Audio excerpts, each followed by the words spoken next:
Hello, everyone. We're just going to wait a few more minutes. We're going to start at the top of the hour. We're just waiting for our attendees to join us today. So just one more moment, please.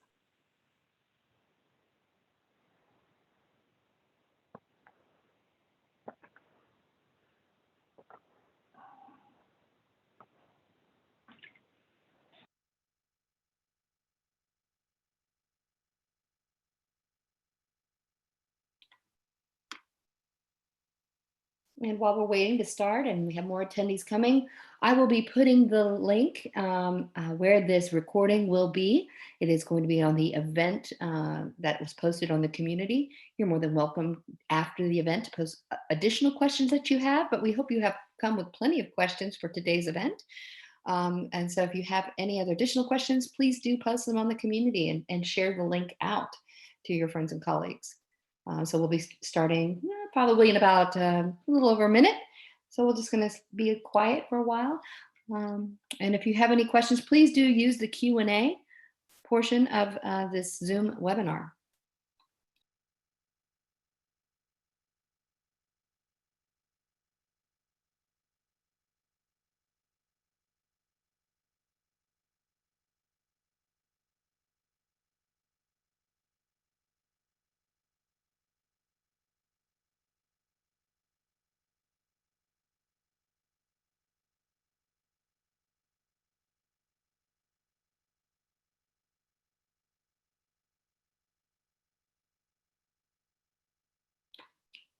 Okay, everyone, welcome to today's event with scenario planning with IT business management, portfolio management, Paris release.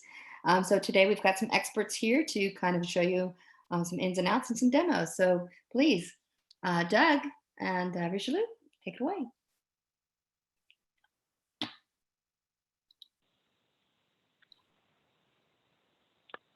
Jim, do you want to kick it off? Go ahead, Jim. Yeah, hello? Yes, hi. Yeah, we can hear you, Jim. There we go. Okay. Hi, my name is James Tish, and I work in product marketing supporting IT business management. And I'll be your host on this webinar today. And first, there are a few important logistics about this webinar that we need to discuss. First, it's being recorded. And so this will be available with a URL on demand, so you'll be able to access it. Number two is that at the end of this presentation, we are going to have a Q&A. So the Q&A button to ask questions is at the bottom of your screen. So feel free to ask away. And after the Q&A, at the end of the presentation, I'm going to talk about our upcoming online digital knowledge 20 conference, which we encourage everyone to register. It's free. So today we will be discussing a key new solution, scenario planning. Project portfolio managers must balance their project or demand backlog with available financial and human resources while at the same time delivering maximum value to business stakeholders. In our May store release, we offer a new scenario planning app that helps you do just that. So on this webinar today to present and discuss this new solution is Doug Page and Richelieu Richardson. So Doug is the senior principal product manager for ServiceNow, specializing in IT business management. He has experience working with customers around the world to ensure they maximize their benefit of their portfolio management initiatives. Richelieu has been with ServiceNow for just over 2 years now as a senior advisory consultant. However, he has been in the IT business management space for approaching 2 decades now, and he has led and participated in several PPM, ERP implementations in various capacities. And so at this time, Doug, I'm going to send it your way and turn it over to you. Great. Thanks, James. So the first thing we need to do is just put up our safe harbor notice. What we're about to talk about is coming out very soon, and we're going to get into details about that. But because it's not GA yet, we do have to have our safe harbor notice. And the next thing I want to do is talk a little bit about how ITBM in general is helping clients and what we aim to do to help them. And then we'll kind of point out where we go from a portfolio management point of view. So the 3 things that we're really trying to help clients do is to adapt planning to embrace uncertainty. So how can we have them break out of their traditional planning modes from a project perspective to really have flexibility? And the next is to manage outcomes to create value. So rather than focusing our attention on what is due next and what things we've committed to deliver, is to really focus on what are the things that are going to deliver value based on our strategy, and to focus on those things. And then finally, how do we scale work? How do we design and execute the work that we have so that we can scale and deliver faster? So let's talk about how portfolio management fits into this. So Doug, it's good to be on here with you and sort of having this discussion. I know in my customers, it's always very interesting when I talk to organizations as far as how our decisions made, both strategically and tactically. What is that process? And it's slightly comical, because some people speak to it as, we really don't have a process, or we just kind of hash it out. But these are very important decisions that are made at the strategy level for organizations that can have far-reaching implications. So the point that I always try to make is that every company is making these decisions, whether it's formal or by just no decision is a decision. So it's going to happen regardless of the level of effort that you put into it. And to be extremely aware of the business outcomes that can be made or impacted by decisions that don't have a lot of rigor or thought factored into the direction the organization should take, as well as the directions that the organizations need to avoid. We tend to make decisions based on what we're trying to achieve as opposed to what we're trying to avoid. And this process requires a great deal of discipline, maturity, and information. And the data that is used to make these decisions needs to be credible in real time and factual. So all of the result of a strategic initiative has to come from these three major factors. Great. Thanks, Rishu, and good to hear your voice. Last year at this time, well, almost this time, Rishu and I were presenting at Knowledge together in a fun session we did there. So it's good to be presenting with you, and looking forward to us presenting in person again soon. Yep, me too. The next thing I want to talk about is why is ServiceNow an ideal place to make these types of investment decisions? And the first thing is clients can capture their strategy and their goals on the ServiceNow platform.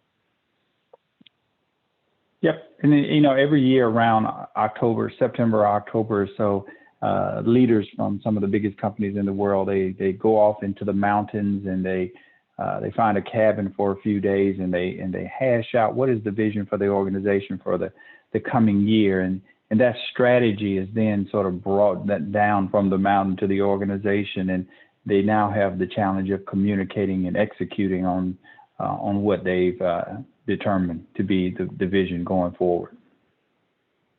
And the next piece that we need to be able to make investment decisions that we can capture on the platform as well is funding and investment to funding, and determining where we want that funding to go. Yes, so and that is as closely aligned to the actual strategic direction and initiatives that they've determined. How do we now fund that based on just tons of different initiatives and portfolios that are competing for time and attention and funding within the organization? How do you balance that to ensure that the strategy that was defined is actually the one that's implemented?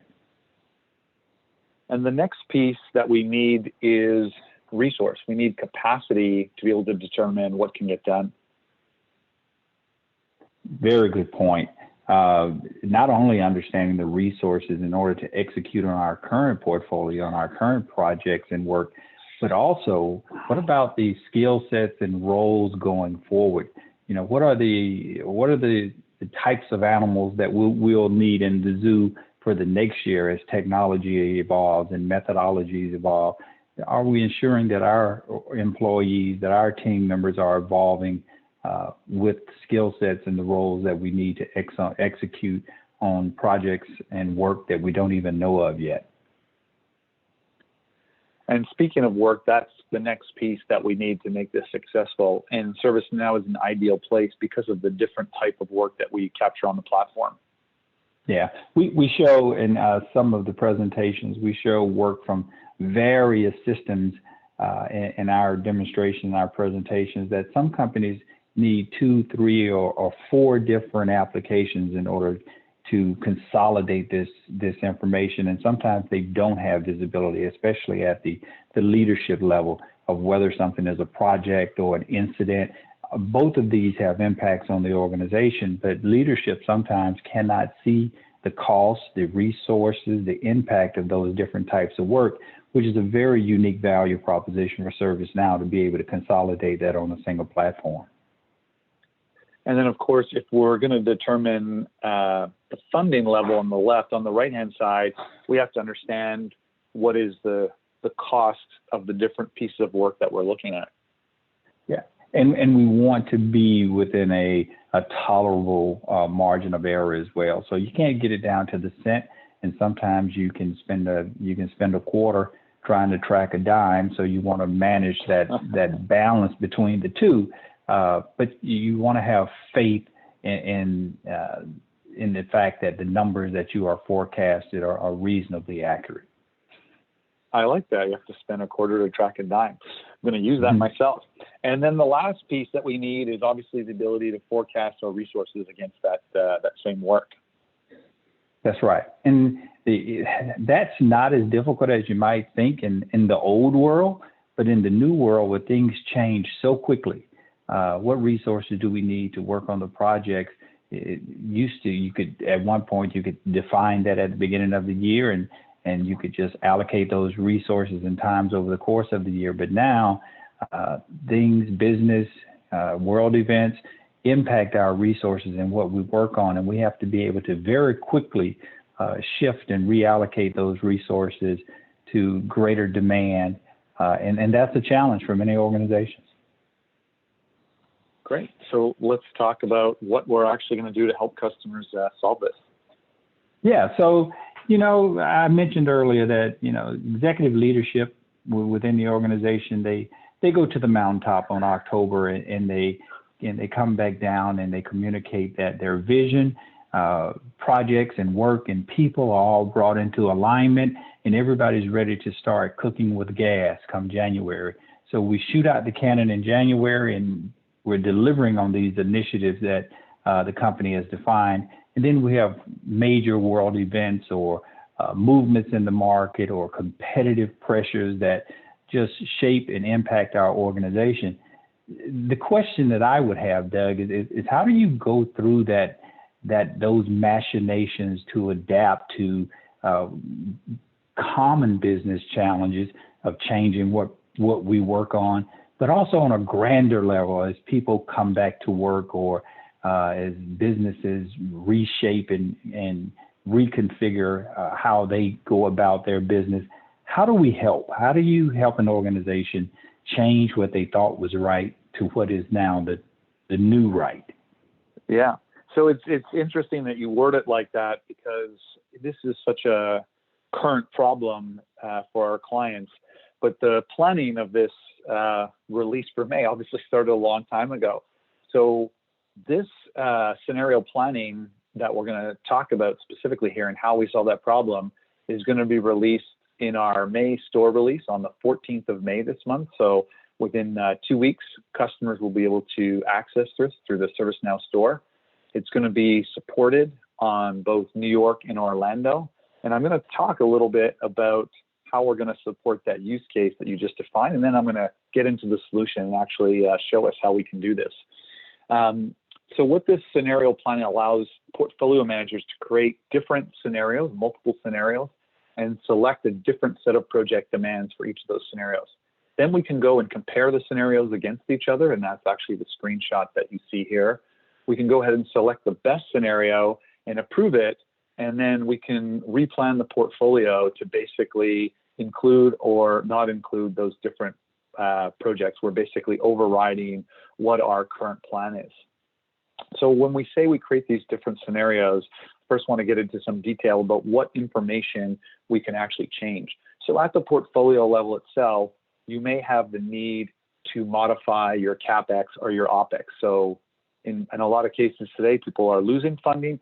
There's some parts of the organization, maybe in facilities or HR, where they're getting more money. As we get back to a new normal and people come back to the office, there obviously has to be some money spent to reconfigure offices and things like that. So some are going to lose dollars, some are going to gain dollars, and we're going to show you how they can do that.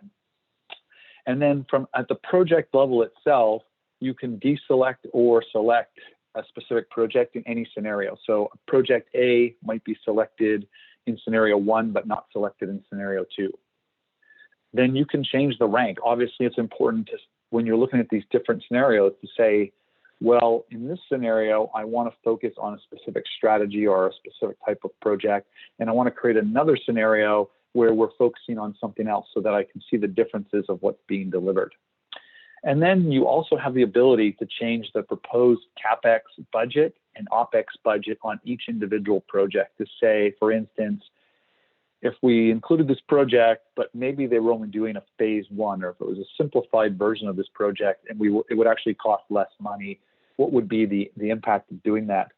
So Richelieu, that brings us back to this customer current challenge that they have that you've just described. So I'm actually going to jump into ServiceNow right now, and this is our version with the application that's coming out in the May 14th store release. And I'm going to walk us through this. So for those who are familiar with our current portfolio functionality, our portfolio workbench, this is going to look somewhat similar. The fact that we have a list of projects and demands here, the fact that some have been selected and deselected. In this case, in our confirmed portfolio, we're actually mid-year, just like you had described, Richelieu, that, you know, a lot has changed in the environment. People need to make changes. So this is kind of locked in as our confirmed plan. We're going to look at how we can understand what changes we can make here. What's new here is that we have these additional tabs that represent our scenarios. What is also new is the ability to see additional information here. Previously, we just had our constraints, our financial constraints on top and our resource constraints on the bottom. What we've done here is we've added information to say how many investments would be selected, what would be the total benefit amount, how many unaligned projects would I have, and then how many over-allocated groups would I have. And then finally, there's actuals. So these are actuals that we consider if there's actuals on a project that are not selected, they would be identified here so that we would be able to see if we take a project that's in flight, that's spent money, and we don't go forward with it in a scenario, how much money are we leaving on the table for projects that have already been spent? So you can see here that I've created a couple of new scenarios. I've got a new normal one, and then I've got one that's a financial focus. So what you can see here with my list of projects, I'm displaying different fields. And of course, as a portfolio manager, you can come in here and select the fields that you want. In this case, one of the fields that I've selected is the strategies. So my ranking here is all around financial focus, growing the business, improving the bottom line, which is good. There are customers who are going to take that exact focus, but there are also customers who may say, hey, wouldn't it be great if we had another scenario where we're taking a customer focus? The profitability is going to come back, but right now we have to take care of our customers so that they stay with us, so that as we get back to normal, we can get that profitability because we haven't impacted our customers. So let's see what that looks like.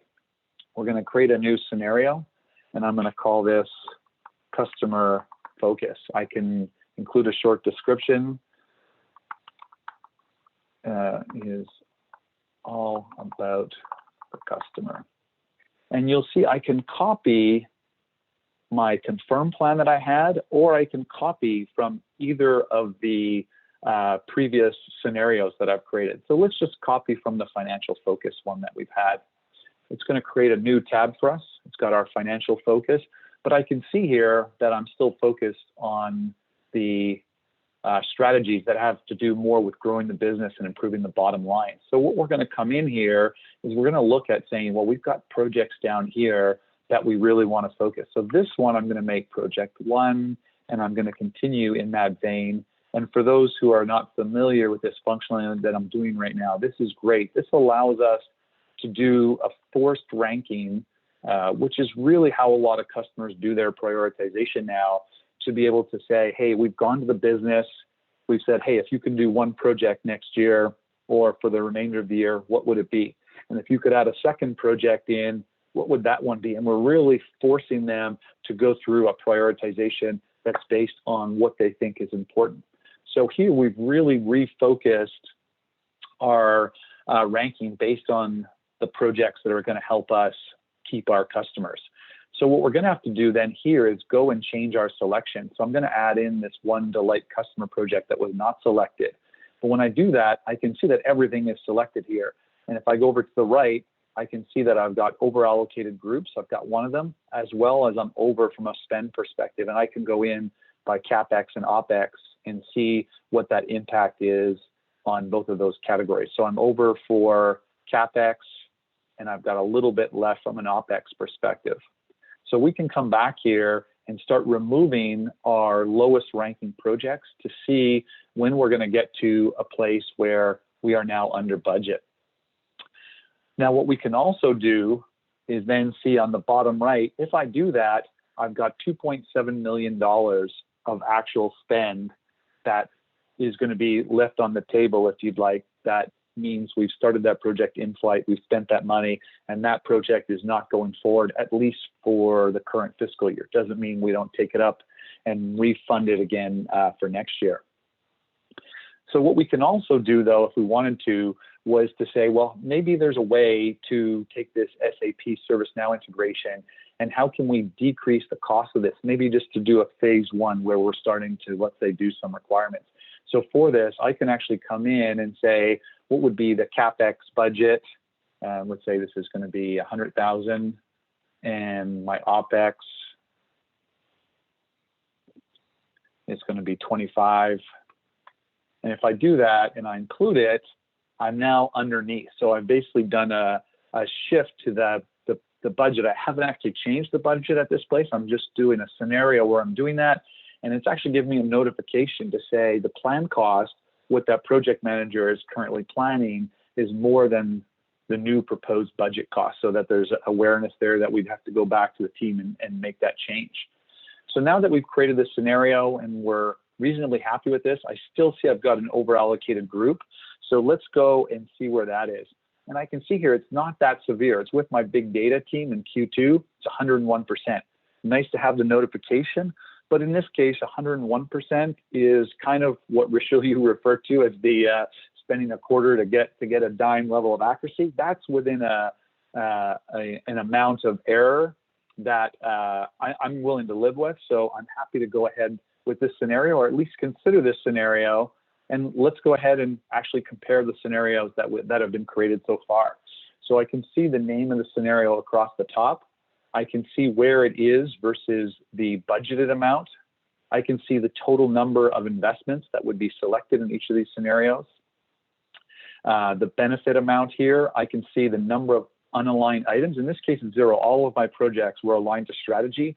But in any case where I had a project that wasn't aligned to strategy, it would count those, because a lot of the projects that our customers are tracking are not just those big rocks strategic initiatives. Sometimes it's just work that needs to get done, and executives want to be able to see, hey, what are those projects? How many projects are we doing that don't have a specific tie-in to strategy? I can see my over-allocated groups, and I can see the actuals from unselected projects. So I can see that amount of spend that's kind of been left on the table. And one thing, you could override from here to basically select that, or I can come back to the scenario itself and I can override directly from this scenario here. One thing to also mention, at any time as the portfolio manager, you can come in here and edit the target. So if you do have that decrease or increase in funding for this portfolio, you can model this for the entire portfolio, meaning it will impact all of those scenarios directly from here as well. And with that, what I'd like to do is just do a quick poll for our customers who are online, just to be able to see what they're doing today in ServiceNow. So I'm going to go ahead and launch this poll, and it basically asks, are you making portfolio decisions in ServiceNow today? And the responses we have are, yes, we use the portfolio workbench today. Yes, but we do simple portfolio, so they're not necessarily doing this. They're doing this in the investment portal. The next answer is no, but we have planned to use this. And then finally, it's no, and not necessarily any plans to do that.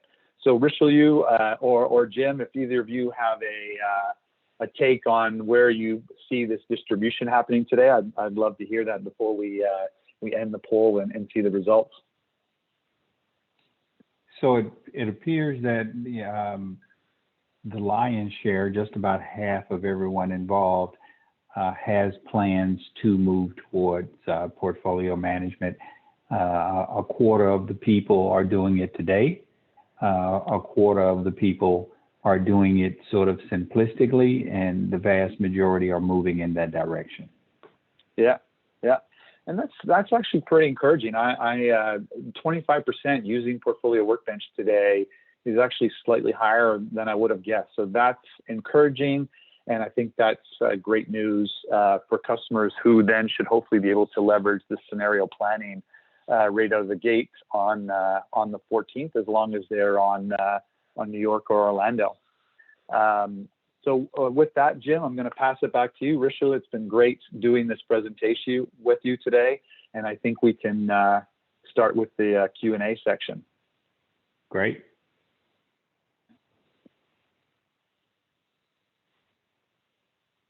So just as we tee those up, one thing as we're waiting for those questions to come in via the Q&A, one thing that I did want to mention, something that we're talking about on most of our webinars, and this doesn't apply just specifically to scenario planning, but something that we're doing across our IT business management customer base is something called the ITBM fitness journey. So we've outlined these 5 areas that we feel are important for customers to get full benefits from IT business management. And these are aligning strategy, managing outcomes, adapting plans, scaling work, and managing applications. And you'll see for each of these, there's kind of a subway map that lays out how you would increase in maturity along each of these disciplines. And there are several sessions, or at least one session on each one of these at Knowledge. So I just wanted to bring that up while we're waiting for the questions to come in.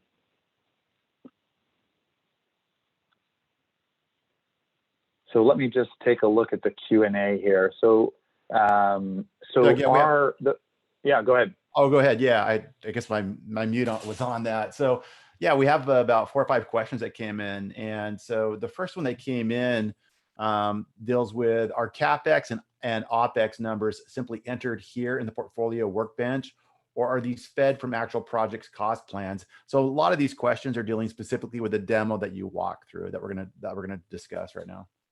Yes, so the answer is they do come from the project. This is actually coming from the budgeted amount for those projects.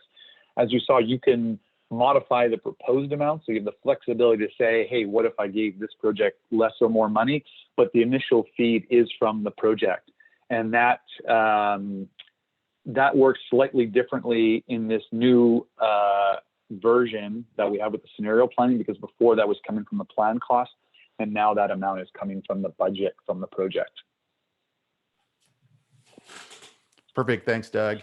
The next one is in regards to funding. So if funding is provided to individual efforts from multiple portfolios, what portfolio do you put the project in, and how do you report to each of your funding sources?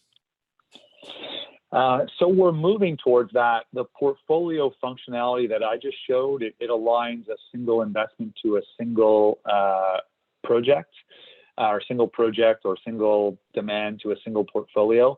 But for those who are familiar with our investment funding functionality, that does allow us to fund projects from different buckets. So it's something that we have on our backlog to spread that type of funding to our different portfolio functionalities. But right now, what I showed from the scenario functionality is based on the alignment of 1-to-1 from the demand or project to the portfolio. So a lot of our customers, they would really just look at, who's the primary funder for that project, where's most of the money coming from, and kind of use that as their ballpark estimate for whether or not this could get completed or not. Perfect. Thanks, Doug. Another question is it possible to simulate on projects across portfolios, parent and child portfolios? Yeah, so that again would fall into the same category that I just described. So we do that today in the investment funding. You could fund through many different levels, but right now, out of the box, that portfolio funding is a single portfolio. That being said, there's work that we've done with customers. So if you think about that ranking that we're doing in that scenario, if you approve that scenario, that information we could capture, so we could bring that into a view like the investment portal, so if people are familiar with that. So different organizations have different approaches when they have, let's say, an Uber portfolio and they want to see everything together. Some might be, we want to focus on certain business units that are driving the strategy right now. So let's say for our new normal as we get back, let's say that facilities thing, hey, those are things that we have done. Let's just re-rank these portfolios in there. Some use what's called like a zipper approach, where everyone gets their first project, then everyone gets their second project, and you kind of go like that until you run out. And you'll be able to bring that information together in a kind of Uber investment portal to see what the project was and what the rank was from that portfolio that it came from. So there are ways that we can help provide visibility to that. Okay, Doug, thank you. The next question in the queue is, can you add a demand or project from another portfolio to a scenario? Not without changing the actual portfolio for that project. So it depends. That's a nuanced answer. Yes, you can change it, but you're actually changing the portfolio on that project to see the impact of that, and then you could go and change it back after if you wanted to. Okay. Well, what is the difference between the group and role in the resource view? Yeah. So most organizations are using the group functionality to represent what we would consider like the teams, to say from a resource capacity planning point of view, what team A does, team B can't do. So that's my separation from a capacity planning point of view. They're using groups to model that. Not all customers do that. And the role is something more generic. It's more around security. Like it could be a project manager, but it's not necessarily set up by project managers for this team versus this team. Okay, Brenda's asking this question. If you change a target budget, are cost plans impacted at all? Those are separate. So the budget is the budget. The PM could change the plan. So you can see there that the portfolio is aware of those plan costs because it'll show me when I've modified the proposed budget to be below the plan cost. But we're driving the cost that comes off the constraint. So let's say I have a $1 million portfolio target, and let's, for simplicity's sake, say this portfolio just has one project. If the budget for that project is $1 million, it will say you can do that project. That's separate from the cost plans that are on that project. I'll be able to see the difference, but we're driving that constraint off that budget cost. Okay, Tony's asking the question, rather than change the proposed budget, is it possible to shift the project from timing across budget years? Yeah, so that's a great question, Tony. Something that is very high in our backlog. So this May 14th release is really what we call R1. It's our first release of this. There are plans, and again, we're under a safe harbor here but there are plans to have an update to that late in the summer, also through the store, to add other functionality. So there's a whole list of things that we're going to consider for that August release. And dates is one of those other changes that people have asked for are on that backlog as well. So it's something that we're very aware of, not part of the May store release, but it's top of mind for us. Okay, Doug, next question is, if you modify the CapEx, OpEx in the Workbench, does it impact project's budget then? Does it impact the settings on that project form? No, you need to go back and update that on the project. This is really, because you might have 4 scenarios where you've modified that budget. So when you're within those scenarios, you're basically working in a sandbox where you can make those changes, and you're not driving project managers crazy by showing that they're over budget and things like that. So while you're in that scenario, it's just within that scenario that change is happening. Okay, the next one in the queue, Doug, is can you modify the resource over allocation in the portfolio workbench? So that as well there's a couple pieces there that we don't do today with this May release that are on the backlog, whether that be changing the individual demand for that project from a resource perspective, or doing simulations around headcount changes as well. Both of those are, let's say, well understood use cases for us that are on the backlog. Okay, Nathan's asking, is the full functionality of Portfolio Workbench out of the box, or are there free add-ons, for example, that need to be installed to use it? So this is part of our standard ITBM license. So for those who are somewhat familiar with our pricing model, there's ITBM Standard, ITBM Professional. This is part of ITBM Standard. The store release is just part of that. So for customers who have that license, they can go ahead and download that from the store. They'll have permissions to download and use that as part of their current ITBM licensing. Okay, the next question, Doug, is project change requests can impact resource, cost, and budget. How is the new release can help from portfolio planning point of view? So right now they're separate, and I think that will probably remain so for the foreseeable future. I kind of look at the change request piece as being the project domain. So those are still going to go through the standard creation of that change request, the approval of that change request at the project level. And if that does get approved, then normally that leads to a change in budget, which then gets included in the scenario. I don't necessarily see that being something that's instigated from the portfolio view. We want it reflected in the portfolio, but if there is a use case that you see where someone would want to instigate that and model that on the portfolio side, I'd be interested in hearing about that. So feel free to get in touch with me. Simple email, doug.page@servicenow.com. Let us know if you see things differently. Perfect. Thanks, Doug. If you could go to the next slide. Sure.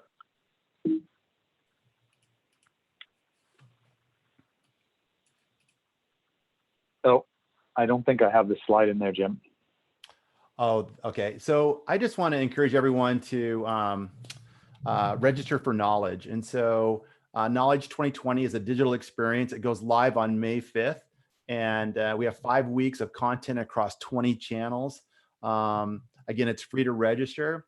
The session's covering everything from the Now platform to IT workflows, to customer workflows, employee workflows, customer success stories, thought leadership, experience design, and so forth. And so please go out and register. And once you register, the agenda builder is now live. And so you'll be able to go out there and start to register for those sessions. And so it's going to be a great experience. And we really encourage everybody to go out and then and register for the event.